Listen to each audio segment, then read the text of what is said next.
We will praise you, O Lord, with our whole hearts. We will show forth all your marvelous works, and we'll be glad and rejoice in you. We'll sing praise to your name, O Most High. Blessed be to the name of the Lord. We're looking at the mythos of a boxer versus the reality of that boxer. Here we see the all-time greats, and all of them have a certain legend or mythos to them because of a reputation that they have built up for themselves. That reputation may not be true, but nonetheless, these people, they carry on that reputation. And a lot of times we get locked up in nostalgia based on the myth of a boxer and not necessarily on the reality of them. That's why some of you guys get very angry when I'm speaking about some of the past greats, because you think I am trying to tear them down when in fact I am simply telling you the reality of them versus the myth of them. I'll give you an example in a real situation where you guys will see that the reputation of the boxer is the thing that you guys actually hold on to, and not to the reality of what that boxer is facing and what they have to do. I take, for example, King Kong Ortiz. Luis King Kong Ortiz. Very recently, he faced Christian Hammer. And in that performance, the expectation was that he would knock out Christian Hammer. This is what his reputation is built on. He's King Kong. He's this guy with tremendous knockout power. He gets his opponents out of there. And so because he didn't live up to that reputation, a lot of you guys started to make excuses, speaking about how he's getting old, and he doesn't seem to be any match for guys like Deontay Wilder or Anthony Joshua, because those guys would have gotten Christian Hammer out of there. But what you guys failed to realize is a number of different factors that involved in Luis King Kong Ortiz. But first, let's address his mythos or his reputation. Luis King Kong Ortiz is known as not just a knockout artist, but a great boxer. In the Cuban school of boxing, you can see that he is excellent. He has a jab, beautiful southpaw stance, uses it to the greatest capacity. He can box and he can stop you because he has power. And so this is the legend, or this is the mythos, or this is the reputation that Luis King Kong Ortiz has developed over the years. In fact, he was a mandatory for Anthony Joshua, and Anthony Joshua did not take him on as a challenger. Instead, he chose someone else. And a lot of people thought Anthony Joshua ducked Luis Ortiz. And truth be told, he has been a ducked fighter. Not many people wanted to face Luis King Kong Ortiz. Brian Jennings, however, stepped up to the table and he faced Luis King Kong Ortiz. And we learned from Brian Jennings' fight with Luis King Kong Ortiz that he can be hit. And not only is he hit, and hit flush, but especially with the lead right hand, as Brian Jennings was rather successful at doing that. Now, King Kong Ortiz did get Brian Jennings out of there with an uppercut, but the point is that Brian Jennings showed us way back then that Luis King Kong Ortiz could get hit. And then, of course, Deontay Wilder faced Luis King Kong Ortiz. And that while Ortiz showed, again, that knockout power that he had, Wilder was catching him with lead rights. Go back to the present day. Luis King Kong Ortiz facing Christian Hammer. Christian Hammer, gathering this data, doesn't see Luis King Kong Ortiz as this monster that needs to be ducked or shunned. He's not seen as King Kong, this guy who will get a knockout on you anymore. No, Christian Hammer sees beyond the mystique, the mythos, the reputation that he has to what he really is, the reality of the situation. He's a Cuban boxer. He has some power. He is textbook, but he can be hit with the lead right hand. So Christian Hammer did his homework, and therefore when he was facing Luis King Kong Ortiz, he was able to deliver that right hand to Luis King Kong Ortiz, even though Luis King Kong Ortiz was doing other things that you hadn't seen him do before, such as move around the ring and circle Christian Hammer, making it more difficult for Christian Hammer to land that lead right. So at the end of the day, people make excuses because the reputation Luis King Kong Ortiz has of sitting right there, taking you out. I'm boxing you, but taking you out. Not moving around the ring looking like he's afraid of the opponent, afraid in quotes, or running. But in fact, Luis King Kong Ortiz was known as a Cuban boxer who would stand right there with you, and he would be slick, but yet he would still knock you out. That reputation is history now. No one looks at Luis King Kong Ortiz like that. And he does get hit. And he always has been getting hit since Brian Jennings. People have not acknowledged this because they're not looking at the reality of what Luis King Kong Ortiz brings to the table. They're looking at the mythos, the reputation. Right? Let's keep it moving. Next guy, Erislandy Lara. Erislandy Lara very recently faced Brian Castaño. And Brian Castaño, was able to tag him up, rough him up, hit him up to the body and to the head. And everybody was saying, well, he came off a rough performance by Jarrett Hurd. We can forgive him for that. Because Erislandy Lara built a reputation of being a slick, skilled Cuban school of boxing boxer. Hardly gets hit, he's the one tagging you back. But people seem to forget that Erislandy Lara faced Alfredo Angulo, who dropped him twice, was roughing him up, getting to the inside, landing punches on him. And if it wasn't for Erislandy Lara fighting his way out of it and actually tagging Alfredo Angulo and causing a big old ball in his eye, so the fight had to be stopped, Erislandy Lara would have been stopped by Alfredo Angulo. Everybody keeps forgetting that. And people keep on forgetting what happened with Canelo Alvarez. As much as everybody was saying, Canelo Alvarez lost that fight.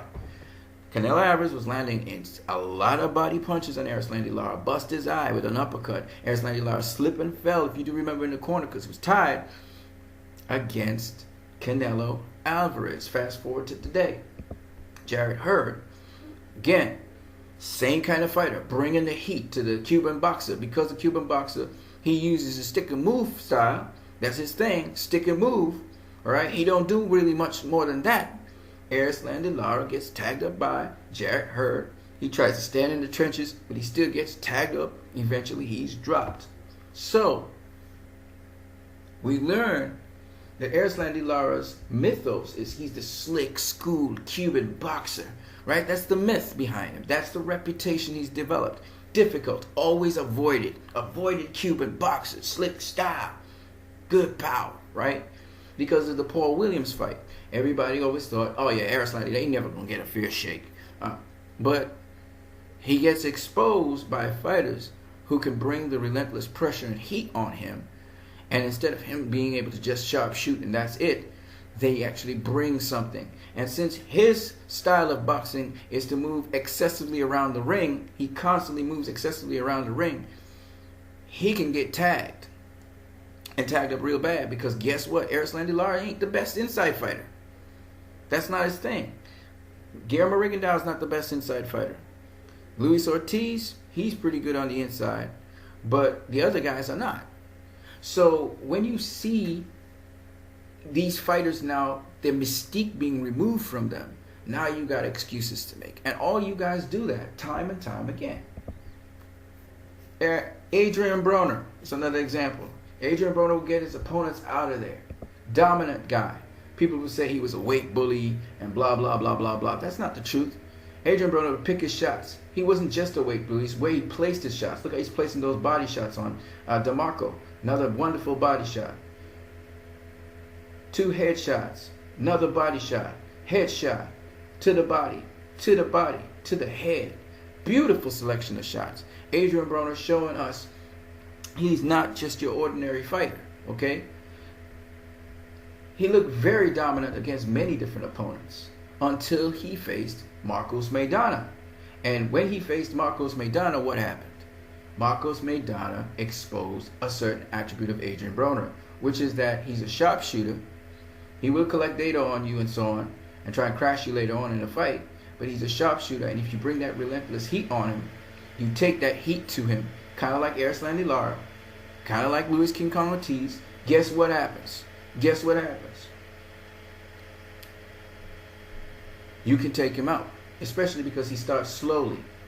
All right? Now, so Marcos Maidana jumped on him, and it's all she wrote. And Adrian Broner did fight back, and he used those same combinations you saw for the body and to the head against Marcos Maidana, but they were few and far between because Adrian Broner, we all learned, he does not have the capacity to just let his hands go in a fight when another guy is letting his hands go and counter the dude. All right?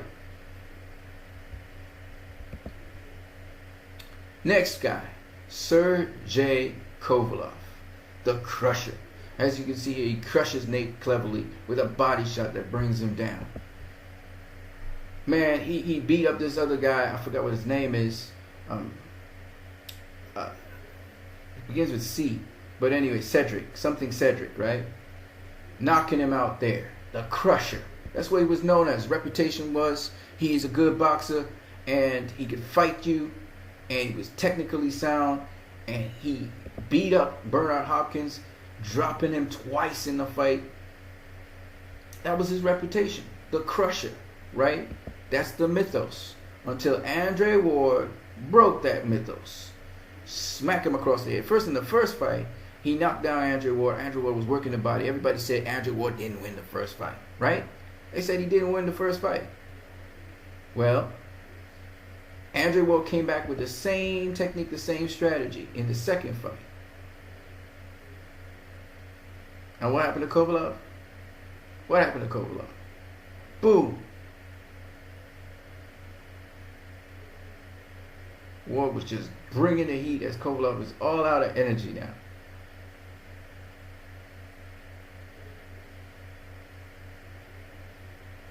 Ward takes him out to the body because Ward knew he was vulnerable to the body. See, the Crusher got crushed. Now, after the Crusher got crushed, what happened? The very next fight, Eleider Alvarez does what to him? What does he do to him? Drops him. Not once, he drops him twice. And the fight is over. Kovalev got his vengeance. He boxed very well in the following fight. But he ain't known as no Crusher now. All that mystique and all that reputation and mythos about the guy turned onto its head. These are just present day fighters. Let's talk about Gennady Triple G Golovkin, man. A monster. Again, Kovalev has been considered an avoided fighter. Remember this? We talking about avoided fighters, right? Everybody in the mythos of the avoided fighter, nobody can beat these guys, right? I'm going to throw in there now, Triple G, Gennady Golovkin, right? Mashed up Gabriel Rosado's face, right? Just knocking out every single opponent that he faced. I'll never forget this Daniel Geale knockout. Splendid. Boom. Caught him twice, too, right? Curtis Stevens, man. Curtis Stevens facing Gennady Golovkin. Everybody remember how that went down? I'm going to show you what it looked like, man. Just waiting for it to play here. Apparently, we're not going to get it to play. What's up?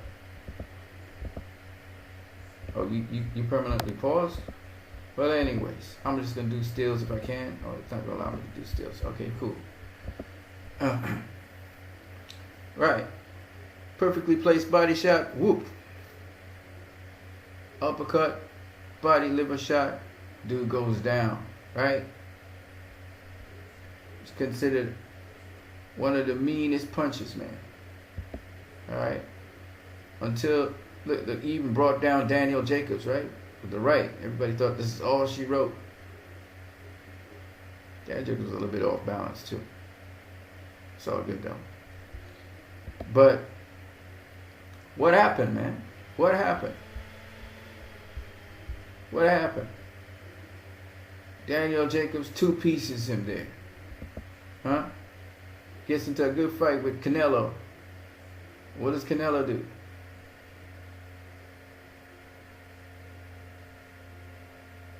Uppercut. Walk right into the uppercut.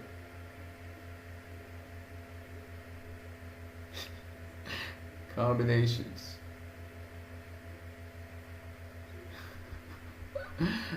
Canelo in the first fight. All of a sudden, Gennady Golovkin ain't looking like a monster no more. Body shot by Canelo. Body shot by Canelo. Headshot.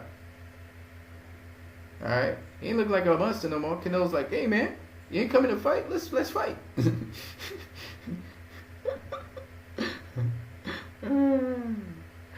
Canelo's supposed to be the smaller boxer and everything. Why? The mythos of Gennady Golovkin goes away. He ain't this monster that everybody's saying. He ain't really the avoided fighter that everybody's saying he's avoided. But you know what people started saying? Because it ain't fitting in with the mythos and the narrative.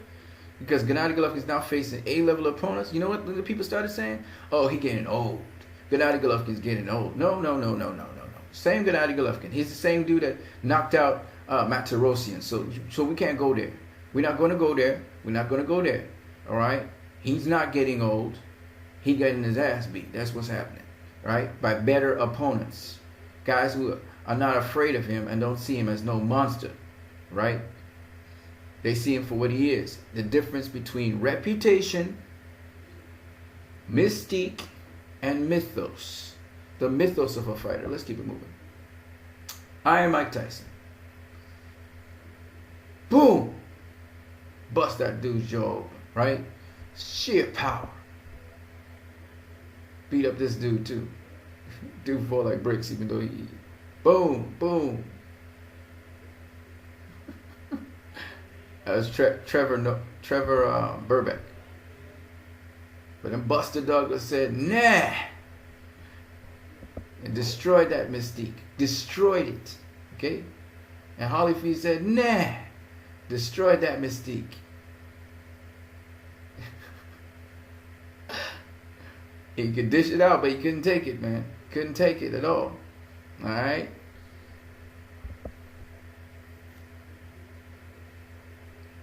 See, there's the peekaboo movements. That was against Lennox Lewis. Uppercut. Straight right. Down he goes, baby. Alright. Mike Tyson. Up to this day, Mike Tyson is seen as this big superstar in the world. In spite of all of that. Why? Everybody liked the aggressive nature of Mike Tyson. Everybody liked the fact that he used to rip up these bigger guys. So people caught up in the how he makes us feel, the visceral feeling of Mike Tyson. And so people make excuses up to this day. They talk about Mike Tyson in his prime. Yeah, but who he fighting in his prime? He started fighting better opposition later on in his career. And he just couldn't match up to it. Don't tell me about his prime. He was in his prime when he faced Buster Douglas. He was in his prime. Oh, he was sick. Oh, come on, man. Buster Douglas had no fear for the dude. The dude knocked down Buster Douglas, got back up, and was beating his ass again. Why? Because Buster Douglas was boxing him and outboxing him. Alright? And when he met with Holyfield, everybody know, the legend has it, Holyfield faced him in the amateurs as well. They had a little sparring, and they realized Holyfield was not backing down. And Holyfield's just that kind of dude. And he beat Mike Tyson twice. He stopped him the first time, second time, beat by disqualification. Then he came and faced Lennox Lewis. Lennox Lewis beat his ass. And then after that, nobody's was beating him again. All right? And the point behind that is everybody remembers Mike Tyson for his veracity. What you guys remember is the myth, the legend, how vicious he was outside the ring and inside the ring, how he attacked cameras, how he would say what he would say. It's the mystique around the guy that attracts you guys. Jack Dempsey is still considered one of the greatest heavyweights of all time. All right? Here he is stopping Jesse Willard, the great white hope, right? Small guy again, like Mike Tyson, and beating up these bigger, stronger guys, right? Here he is. Oh, we're gonna see it again. It's a little bit slow motion here. This is where he's beating the crap out of Jesse Willard. Jesse Willard wasn't no great heavyweight, but he was the guy that beat Jack Johnson, so they thought that Jesse Willard was great, and he was big and tall. All right, here he is again. This time he's gonna stop his ass now. There it is right there, right? That's in super slow motion. All right, Jack Dempsey was like a beast. He was like an animal in the ring. That's what people like. He was visceral. He was like a raging animal, right? Dude used to rape girls in brothels. He was just vicious, like Mike Tyson, right? Mike Tyson, Cus D'Amato had Mike Tyson do things, and Rocky Marciano had his stuff done after Jack Dempsey, right? I'm not saying Jack Dempsey didn't have skill and everything. Well, he didn't really. He was more of a scrapper. But the point is, at the end of the day, Gene Tunney beat his ass twice. And you know what they did? They make excuses for it to this day. They talk about how Jack Dempsey knocked him down in the second fight, and Tunney got extra time. That's kind of like when people say Deontay Wilder knocked down Mike Tyson in the second fight in the 12th round, and the referee gave him extra time. It's the same excuse, because why? People want to see viciousness. They want to see knockouts and stuff. But when another guy now, he starts outboxing another guy and he's doing better, he's damaging that mystique. He's damaging that reputation of this guy being a killer. This guy now, he's challenging the mythos that everybody's embraced as true. Okay? Everybody believed the mythos. They believed the legend. They didn't believe the reality. And so when this boxer now starts to make a mythical boxer look real and really like human, all of a sudden everybody has excuses for that. You dig what I'm saying? This goes all the way back to these times that I'm talking about. Gene Tunney, man. There's Dempsey. His head is in Gene Tunney's chest, and Gene Tunney tying him up and just controlling his ass, right? And all I'm saying is, my channel is not about mystique and legend and mythos, all right? I'm not into that BS, okay? And I'll tell you another thing about my channel, all right? And that's why a lot of people say, oh, you're denigrating the past greats. No, I ain't denigrating the past greats. I'm giving you guys the realism of it, right? Each one of these guys is beatable. Each one of these guys can be beaten. There's no such thing as an unbeatable champion, okay? All of them could be beaten. But, different sets of them had different qualities that allowed them to be where they were at the top of their game at the time that they were in their era. And if we can keep it balanced and say, okay, I acknowledge these traits about these people in their era and look at the positives there and try to take something from that for our lives, we do much better off. But I've heard all of these, especially the nostalgic idiots out here, okay, who will try and pit the past greats against the present greats. And I thank God that Mikey Garcia gets it, and some other people get it, But these people, they talk about the past greats were better than the present people. It can never be better than the present people. Boxing as a sport has evolved. There's no way, all right? Besides having better athletes with better stamina and better endurance, faster twitch muscles and all that stuff, the boxing has become even more scientific than it did back then. And yes, it's built on some of the fundamental principles of boxing, but there's no way you're going to tell me that the present boxers today are inferior to the past boxers of yesterday. No way. No way. That's baloney. That's getting caught up in the mythos and not in facts and reality. And a lot of you guys fall prey to that. Especially, let me make this last point. A lot of y'all get caught up in power, in viciousness of the vicious streak or the killer instinct of a boxer. You guys get caught up in that nonsense. Y'all guys also get caught up in in the reputation of a boxer. Okay? And time again, you guys get proven wrong. I'm going to say this again. Because Errol Spence seems undefeated, and because he's been mowing through opponents, a lot of people jump on the Errol Spence bandwagon. What happens when Errol Spence loses his fight? Whatever fight it is. Y'all gonna hop off? It's the same Errol Spence. It's the same guy. And that's the thing that a lot of people don't get. Yes, the aura of the person disappears. Yes, they can be beatable. If Floyd Mayweather was to lose a fight tomorrow, will he be different? No, he's the same person. He's the same guy. He got the same skills he always had. That's why some of the people people say that when a person loses their O, it's not that big a deal. What they really mean by that is the boxer's still the boxer he used to be. Now, how he reacts to that mentally is a totally different story. But if the boxer, even if he's been in a grueling fight, he can either be a better boxer. Diego Corrales, he lost his O. He was a great fighter. He came right back and he did great things. Bernard Hopkins lost his first fight, right? Came right back, did great things, right? He bloomed later on in his career, and so on and so on and so on. We can go. Marvel Hagler is another example of one. So my point being, Henry Armstrong, for crying out loud, all right? My point being that a boxer is not based on their losses per se, okay? It's not based on their losses. However, if you have a boxer that has not lost as yet or has not lost in his career, and has beaten substantial opposition of a high level, you have to acknowledge that as well. And this is where people don't have that balanced understanding of boxing. A lot of people tell me I'm a Floyd Mayweather Jr. fanboy. I laugh because I know the logic and reasoning I come from, and I know that I come from logic and reasoning when I talk about Floyd being the best ever. Whereas the other people out there in the other channels, who try to accuse me of this, they don't come from logic and reasoning.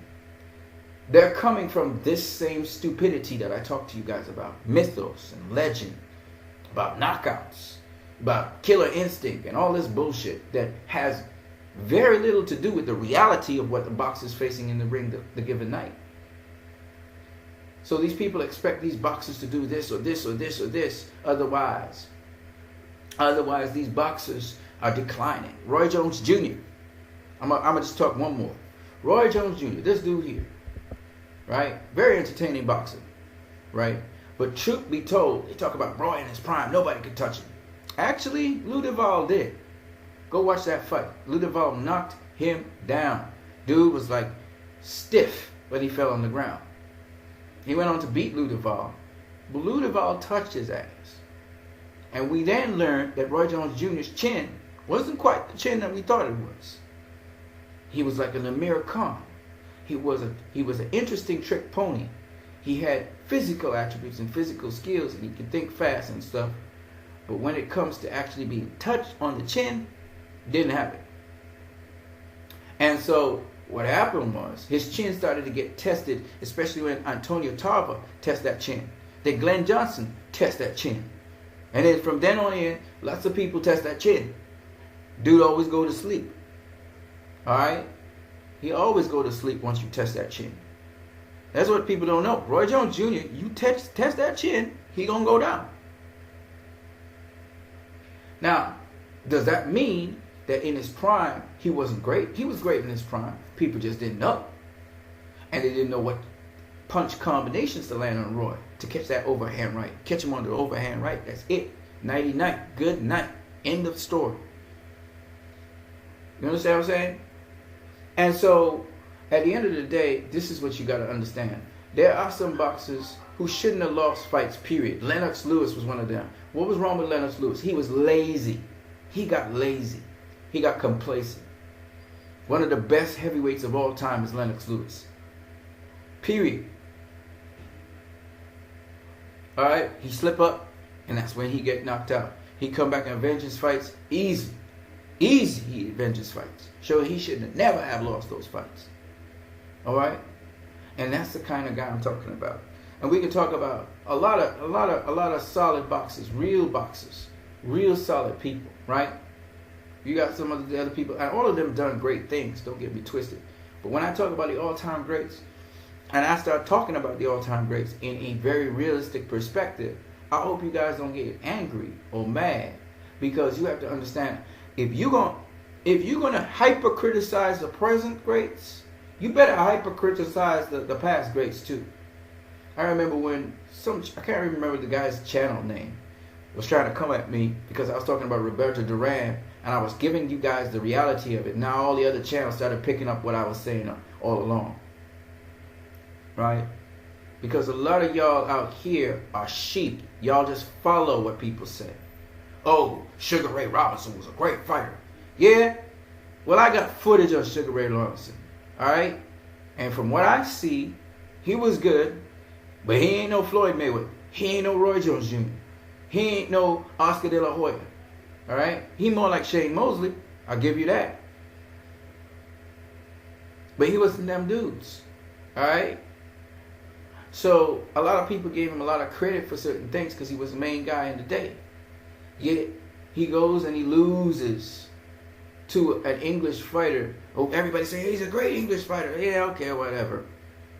Dude lost to a whole bunch of people, right? The English fighter. But the English fighter could box a little bit. Just a little bit. He could box it just a little bit.